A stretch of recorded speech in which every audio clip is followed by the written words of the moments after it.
There are people in San Francisco who have places to go and things to do, but standard Muni or taxi service may not work for them. So we've developed programs to help them get out and get around. Mobility management has really changed the way that we've done things, and I foresee a lot more changes in the future. Welcome to Taken with Transportation, the San Francisco Municipal Transportation Agency's official podcast. I'm your host, Melissa Colross. We begin this episode at a health and wellness fair at the OMI Senior Center near San Francisco State University. We're talking with Anita, who has been a Muni rider since moving to SF in the 70s. I was going to college in Southern California, came up to the city, visited, and I go, I love the weather. I'm from Portland. And I said, I love the weather. And the bus was only a nickel. And I said, I won't have to drive. If I ever live in California, I'm living in San Francisco. So some years later, here I am. We ask Anita how she gets around these days. I have a senior Clipper card, which I use quite a bit. I do drive. If I have to get a lot of groceries, I do drive. I used to haul my kids and groceries on my hips, but I take the bus probably 3 or 4 times a week. And you can go all over the place. Anita tells us that over the years, she's become an expert at navigating public transit, from making transfer connections to staying on top of Muni arrival times. 311, I always used to call them to find out when the bus was coming before I had a cell phone. And that service, those guys were great. I have a cell phone now, so I can look up things and look up the schedules. But Muni is great. The fact that you can go pretty much everywhere on the bus. Like they say, take the bus, leave the driving to us. It's true. You can get around, young, old. And as I said, when my kids were babies, I hauled them on my back and my hip. So Muni helped me back then, and there'll be a time when I won't be driving. And Muni is just half a block from my house, so they're one of my best friends. But not everyone can use Muni, not because they don't want to, but because it's too challenging physically. Even though a Muni bus may stop at someone's corner, they may not be able to walk 2 houses down to the corner. So it's very essential to get people with different abilities to medical appointments, out to shopping, to their daily social events. That's Yevette McNeese, General Manager of San Francisco Paratransit Operations. We're in her office overlooking the bay and discussing how we customize different transportation options and services to meet the variety of needs people may have. First of all, we offer traditional paratransit service that allows people with disabilities to schedule door-to-door van rides. That's a requirement of the Americans with Disabilities Act, but not everyone is eligible even if they have a disability. So we also offer services that go beyond what the ADA requires, and we administer all of this through what's known as mobility management. Mobility management puts it all together and tries to make everything efficient. So we're at a point in society where efficiency is really important.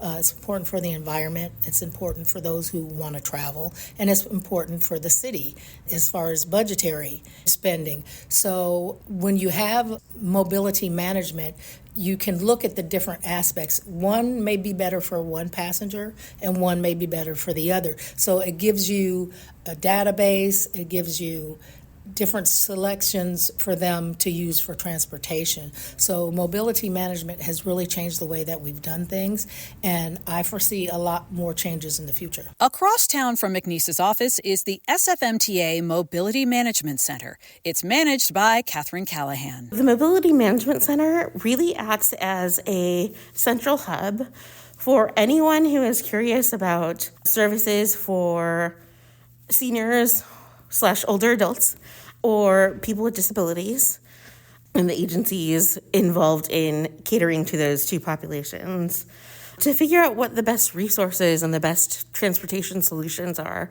whether that's taxis or paratransit.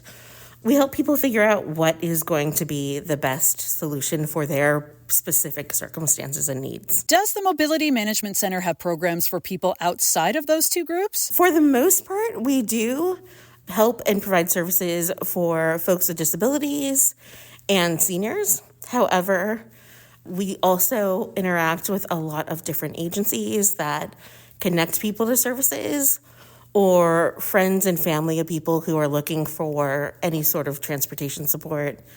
And we also help people out who call and need information about how to get around because they're visiting. And we often talk to people who are visiting from other areas and are connected to paratransit where they are, and they are looking to get transportation services when they are visiting us in San Francisco. Callahan tells us about some of the specific enhanced services that go beyond traditional paratransit and that we referred to before. She begins with a relatively new one. The Essential Trip Card program started when there were service changes at the beginning of the pandemic, where the lines were changed and service hours were changed. Folks still needed to get around. They needed to get their essential needs taken care of, hence the Essential Trip Card program. So that is a discounted taxi program. In addition to that, we have our Shop Around program, which existed before the pandemic. And that is specifically a program that helps folks get to grocery shopping, get to specific markets, and have the added bonus of getting some support with up to 3 bags. With that program, there's also Shop Around Taxi in case you need to go to a grocery store that isn't on our schedule for the week, or you need to go at a different time. And our Van Go program is geared for leisure and pleasure and community, and acknowledging the fact that, like, being out enjoying life, enjoying cultural events, going out to lunch together, going to a museum. Those are all things that enrich life as well. Shop Around and Van Go are group trip programs, and we want to hear from some of the folks who use these services. So we head out to a supermarket on Sloat Boulevard to catch up with a Shop Around shuttle and chat with the customers using it to get here. We ask Bonnie Bhattacharya how she feels about Shop Around. Well, it's my lifeline because I have to do my own shopping and I can't walk to Safeway anymore. So this sort of, I get my groceries, fresh groceries from here. At least I survive by myself with the service. Paula Biscara is also a passenger on this trip. The bus drivers are very nice. They help you with your groceries, and they put the groceries in front of the door. They put the groceries inside the cart. They're wonderful, just excellent. And I'm very happy to have that ride because I'm kind of blind with this eye. I cannot see very well. And June Tracy tells us that Shop Around offers more than just a ride to the store. Most of the clients are seniors or disabled and often live alone. So it has a social aspect as well as getting the groceries home because, we've all become friends. We know each other's life. We chat and, something to look forward to. Like Bonnie and Paula, June gives the Shop Around shuttle a great review. She just wishes we provided flyers she could hand out to let more people know about it. I'm 65, but I'm over 65. I'm actually 80.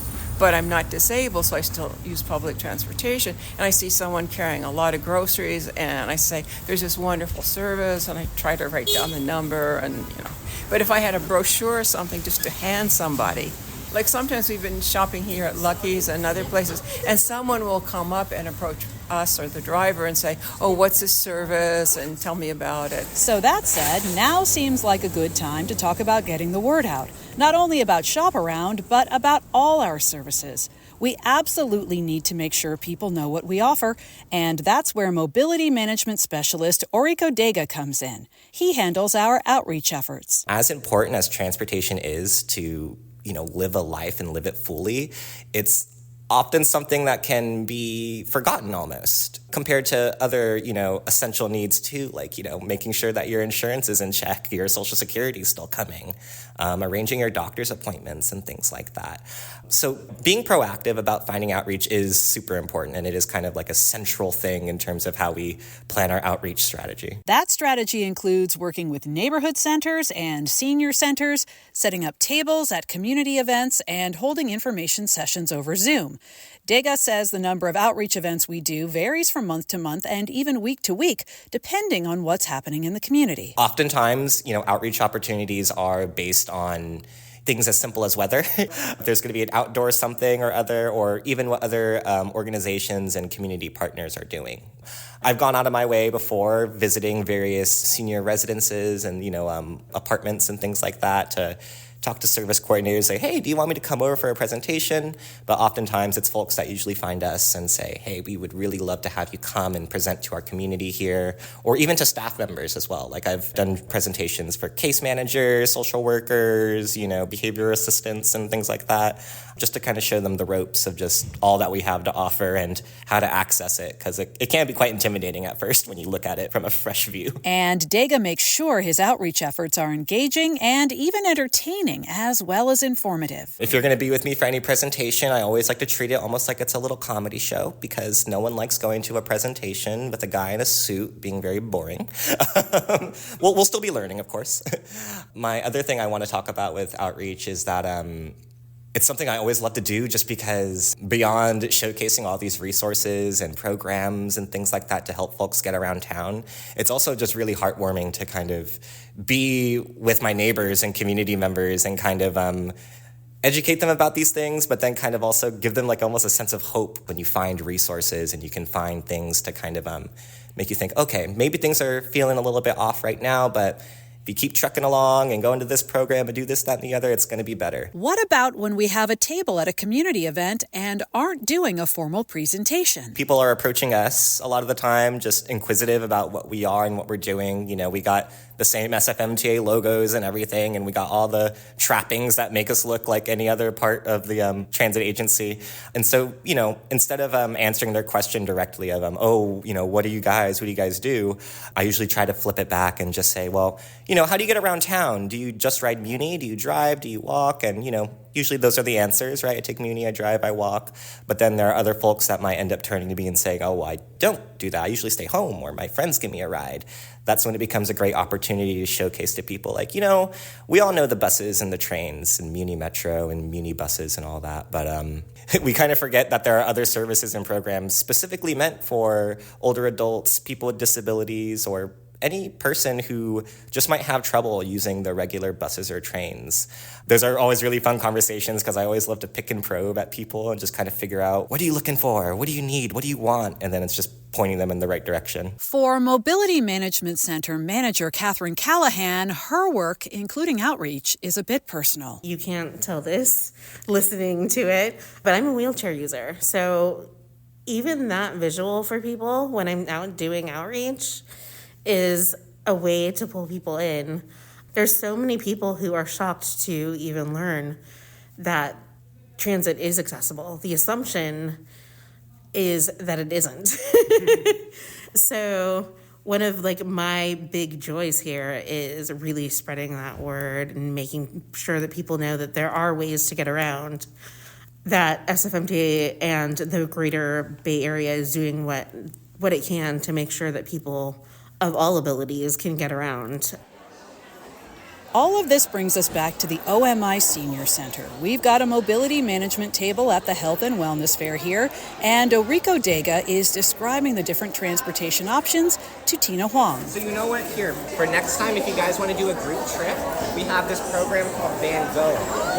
Yeah. Huang is a case manager with the Glide Foundation and organizes group outings. In fact, she brought a group to this fair and is excited about the services we offer. When I heard about it, this is amazing. Yeah, I even don't know about that. Yeah, I think it's a good idea to get the group of people to get in one line to the destination, right? Anita, whom we spoke with at the beginning of this episode, tells us more about how her family gets around. Now, my husband after his surgery, he used one of your programs, okay, the essential trip. So he used that for about a year after his surgery. There are a lot of services that we try to, look into. But Muni's been my pal for over, 50 years that I've lived here? Yeah.